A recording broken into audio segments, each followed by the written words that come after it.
Lost Boys or the Lost Boys 333, and welcome back to the Four Swords of Hogwarts. You can find the summary of the story in the description below, and if you want to follow along with me as I read, you can here on the screen, or you can find my work on any of the platforms linked in the description below. There are no warnings for this chapter, so let's continue the story. Chapter 5, Memories of Visions Unseen. November was turning out to be the longest month of Harry's life. Due to the aftermath of the Quidditch match, he had been forced to miss 2 of his detentions with Snape, causing the professor to decide the missed days would just be added on.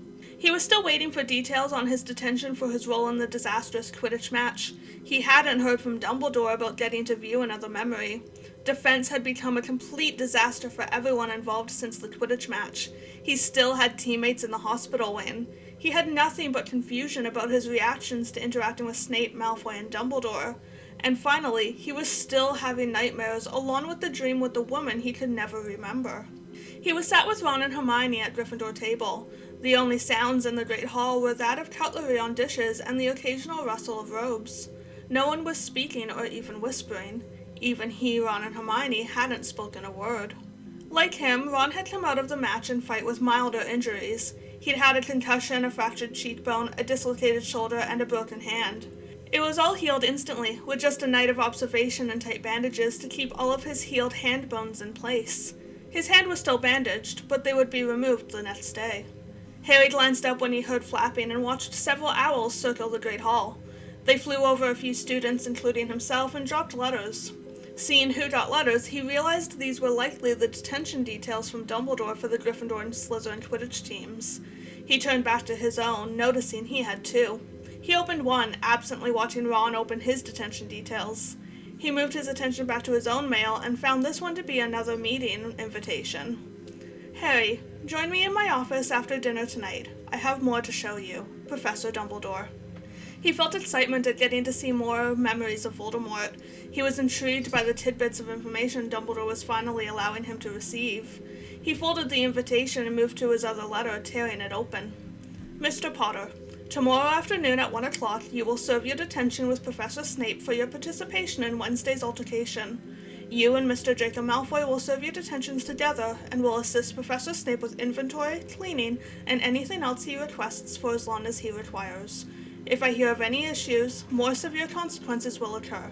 Headmaster Dumbledore. Harry dropped the letter, outraged. He had to serve more detention with Snape, and he had to do it with Malfoy? What was Dumbledore thinking? What's Dumbledore got you doing, mate? Ron asked. Looking at the redhead, Ron obviously wasn't thrilled with his detention either. Malfoy and I are doing it together with Snape, Harry grumbled. You? I'm with Goyle, and we have to report to McGonagall, Ron said despondently. Why would he have us do joint detentions with the Slytherins?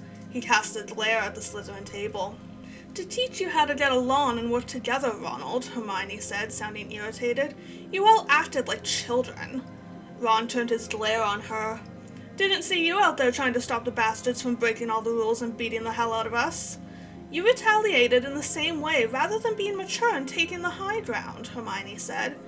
Were you watching the same match we were playing? Ron said, dumbfounded. There was no high ground to take, in case you hadn't noticed, Princess. Hermione threw him an angry, hurt look before getting to her feet and storming from the hall. Ron clenched his teeth before slamming his fork down onto the table. Harry jumped at the sound. See you later, Ron said, before also stalking out of the hall. Harry shook his head and pushed his plate away.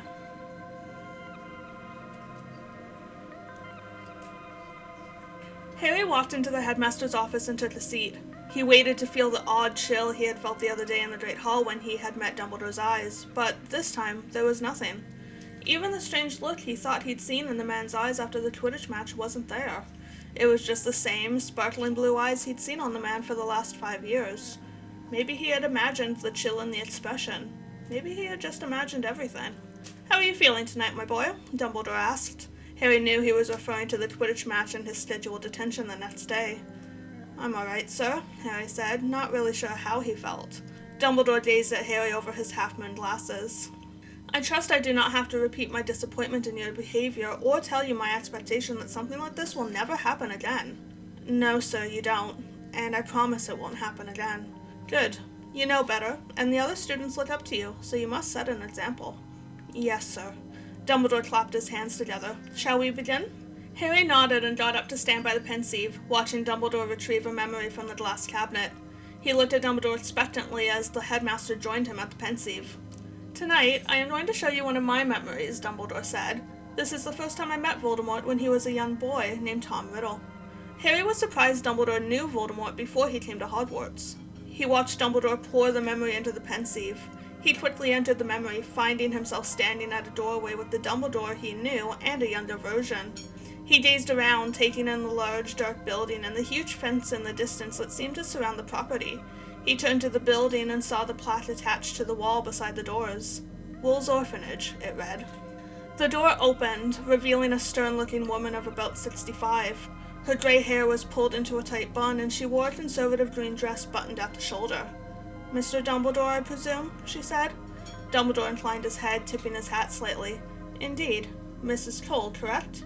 She nodded and stepped back, opening the door fully and waving Dumbledore inside. They followed the two inside and followed as they walked slowly through the orphanage. "How can I help you, Mr. Dumbledore? You were not specific in your visitation request," Mrs. Cole asked, clasping her hands in front of her as they walked. "I am headmaster of a school for special children, and I believe one of your charges would do quite well there," Dumbledore explained vaguely. "Is that so?" Mrs. Cole said, humming. "I'm afraid you may have come to the wrong orphanage. None of our children are particularly remarkable."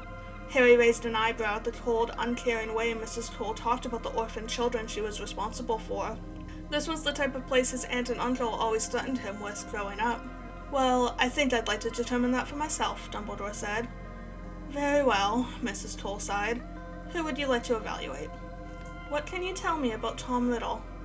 Mrs. Cole's face tightened and she stopped their walk. She turned to him with a frown. "Tom is a strange and troubled boy. He always has been.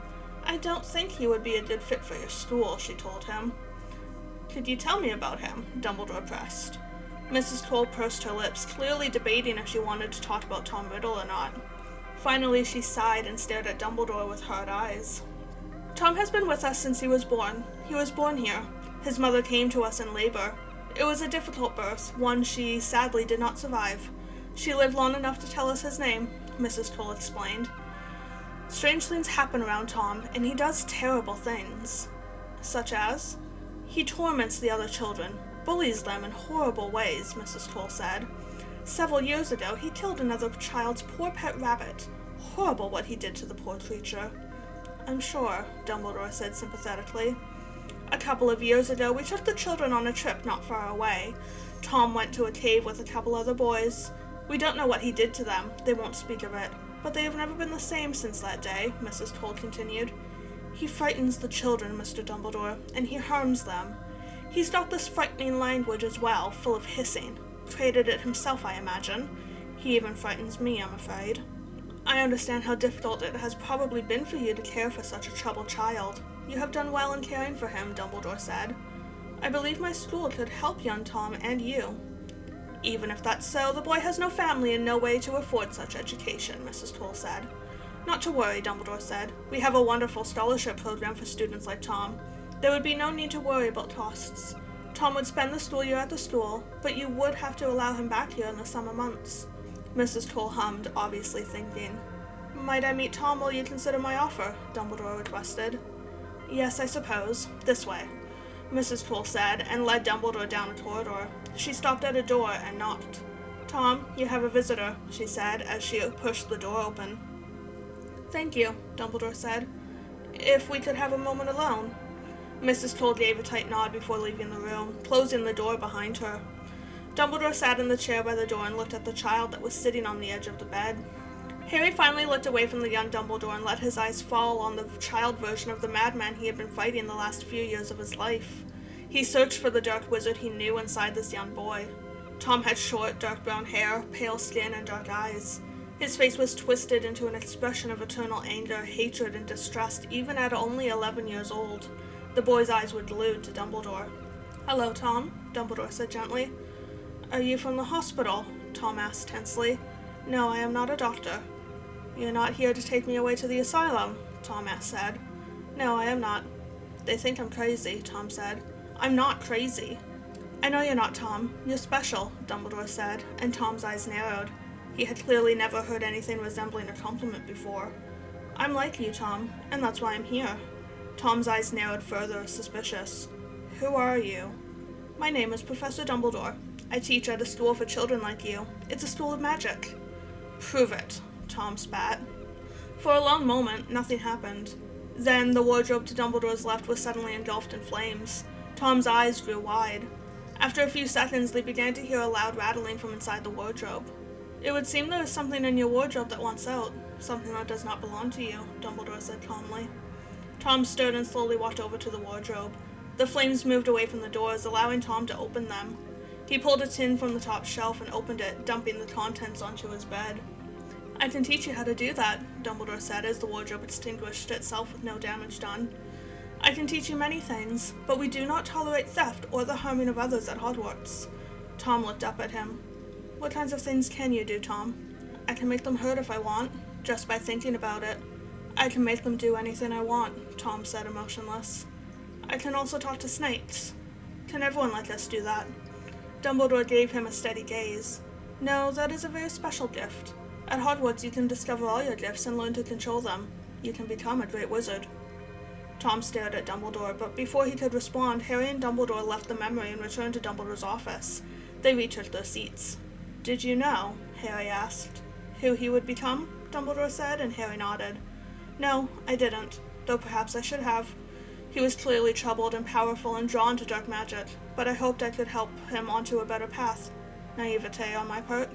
"What happened to cause Merope to end up there, alone and dying? How did she die?"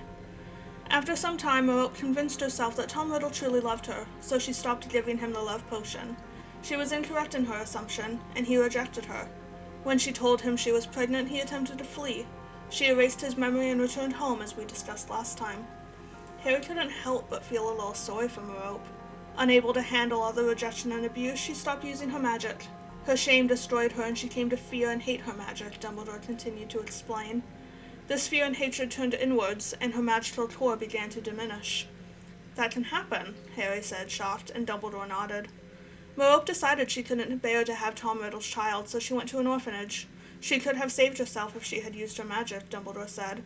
However, she had already given up on everything by that point. She couldn't bear to live, not even for her son. Now Harry couldn't help but feel sorry for Voldemort.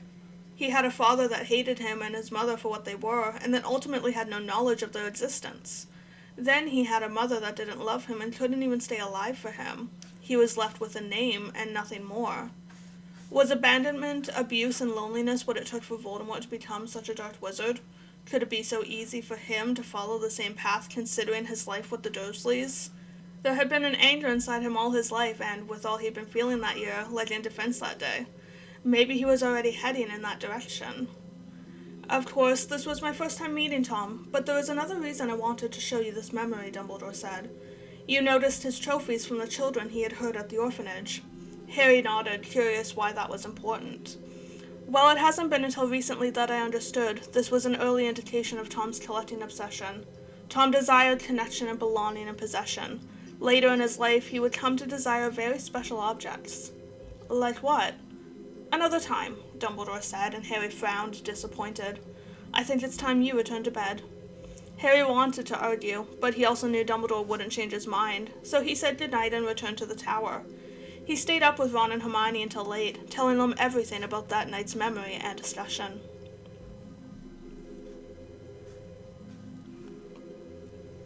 "There will be no talking outside your task. Potter, you will count, and Malfoy, you will record," Snape instructed.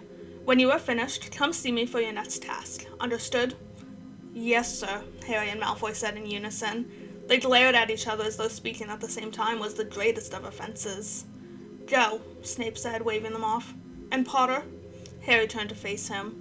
"Do try not to break anything. You will not like my response if you do." Harry glowered at the insinuation he couldn't do the simple task of counting ingredients without causing damage. Without responding, he turned back around and followed Malfoy to the ingredient storeroom. Shelves lined the walls, filled with jars and tins and boxes. As Malfoy sat at the small desk on the stool and pulled out a leather-bound notebook, Harry pushed the rolling ladder so he could start at the very top left. "Let's go, Potter," Malfoy snapped. "Ingredient, quantity, and oldest dated one." Harry climbed the ladder and looked at the label on the front jar. Asphodel, whole flower. He quickly counted the jars. 12. He dug through the jars to double-check the dates, confirming the oldest was at the very front as it should be. August 10th, 1996. Once he heard the quill stop scratching, he moved on to the next ingredient, sat in vials. Amber, liquid, 24, January 18th, 1996. And so they continued on through all of the ingredients. Besides Harry reading off information, neither of them spoke. The work was uncomfortable. He was tense and stiff the entire time, especially considering he was on a ladder with his back to the Slytherin. After a little over an hour, they finished and left the storeroom. They stood in front of Snape at his desk. "You have completed the inventory?" Snape asked. "Yes, sir," they said together again.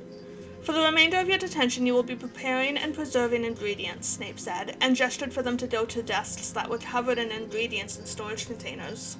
Harry looked at the supplies in surprise. Snape was trusting him to properly prepare ingredients?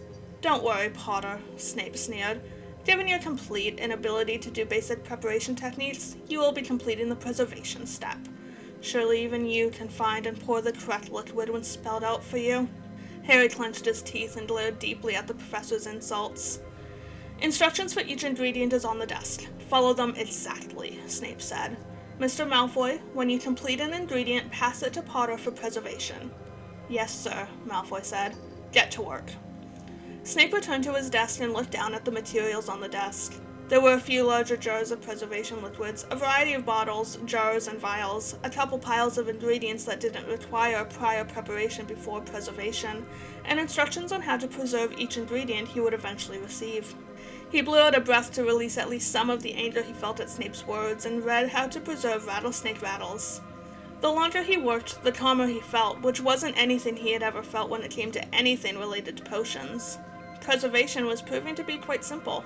All he had to do was measure the correct amount of the required liquids, mix them together, and then add the proper amount of the ingredient being preserved. It was a relaxing task. It also helped that he didn't have Snape breathing down his neck, or Slytherins trying to make his potion explode. He was in the middle of carefully pouring one of the fluids into a narrow vial when his elbow was bumped by Malfoy dropping the next ingredient on his table. He gasped as the bump made him knock over the vial, spilling liquid inside it. He cursed and put his measuring cup with the remaining liquid down to prevent more spillage. "Potter!" Snape shouted, making him jump. "Are you truly this much of an idiot?" Harry stuttered, glancing at Malfoy. His eyes hardened at the smirk on the blonde's face. He had done it on purpose. "Sir, it wasn't my fault. Malfoy, take some responsibility for once in your life, Potter, and just admit even this simple task is beyond what your infantile brain is capable of." Harry felt his body grow hot, and he clenched his fists so tight his nails cut into his palms. "As you have proven incapable and untrustworthy to handle these ingredients, detention is over," Snape said. "Both of you get out." "But sir, Get out!" Snape growled, grabbing Harry's shoulder and shoving him roughly towards the door. A sharp pain pierced his skull, making him wince. "You have improved," a whisper of Snape's voice said as he looked down at the cauldron in front of a younger version of himself. With another sharp pain, the vision was gone before he could even try to understand what he saw. Putting a hand to his head in pain, he stumbled out of the classroom. He leaned on the wall directly beside the door, hoping his new headache would disappear. He jumped and glared when Malfoy shoulder-checked him as he walked by. The Slytherin was still smirking as he walked away, Harry's eyes burning into the back of his blonde head. Harry shook his head and left the dungeons, making his way to the Great Hall for an early dinner. Harry blinked as the bright light blinded him for a moment. When it dimmed, he looked around and found nothing but white. He frowned. He turned slowly, hoping to spot something in the never-ending white abyss. He paused when he felt another presence join him. He tensed and turned, watching the figure come towards him. He furrowed his eyebrows as she came into view. She was regal. She had long, flowing brown hair and piercing blue eyes. She was tall and slender. She was in a dress that resembled a sari, but with less traditional beading and intricacies, and it only had a layer that wrapped around her waist and was pinned to her right shoulder, allowing it to drape down her side. It was a deep, royal purple with gold trim. Short strings of gold and silver beads were sewn along the neckline and hung down on her chest. She was wearing a necklace, a pendant on a silver chain. He couldn't make out the pendant's design, but he did see the glittering of 4 colored gems: red, blue, green, and yellow. He frowned at her again as she came to a stop a short distance in front of him, clasping her hands together. She gave him a gentle, warm smile. "Who are you?" Harry asked. The woman just smiled as a breeze from nowhere picked up, gently blowing her hair around her face. "Who are you?" he asked again. But, again, the woman responded only with a smile. He was about to demand a response when he was pulled away and landed in an entirely new scene. His eyes darted around, taking in the different environment before he was suddenly moving out of his control. He was in front of a large house made of brick with dark blue double doors and stained glass windows. He walked up to the doors, raised his hand with his wand, and blew the doors open. A scream came from inside, and he was met by an older woman when he was only a few steps inside. She appeared to be in her 40s with fair skin, high cheekbones, and thin lips. She had red hair and ringlets pinned back so they sat on the back of her neck. She looked very familiar to him, but he didn't have much more time to contemplate as he once again raised his wand at her. "You," was all the woman could say before the more than familiar green light left his wand and hit her in the chest. He screamed in his mind as all light left her eyes and she fell to the ground, wishing he could scream aloud and get some help. He didn't want this. Harry flew up in bed, breathing hard and sweat pouring down his face. His star burned. He hadn't had visions since the one last year that led him to the Ministry and Sirius's death. He thought that part of his connection with Voldemort had been blocked by Voldemort. That's what Dumbledore had theorized. Voldemort had been harmed or frightened by Harry's power during the possession and would block Harry from his mind to avoid anything like that again. Voldemort feared Harry gaining control of their connection. So what had changed? Why did he get this vision now? Was Voldemort weaker or losing control somehow? It didn't seem possible. There had to be a reason, something else going on. Voldemort could be building to something, and he wanted Harry to see it. Thanks for listening, and I hope you're enjoying this story so far. Let me know what you think and subscribe if you want to be notified of future uploads. Be sure to find this story and all my other work on the platforms linked in the description below, and I'll see you in the next chapter.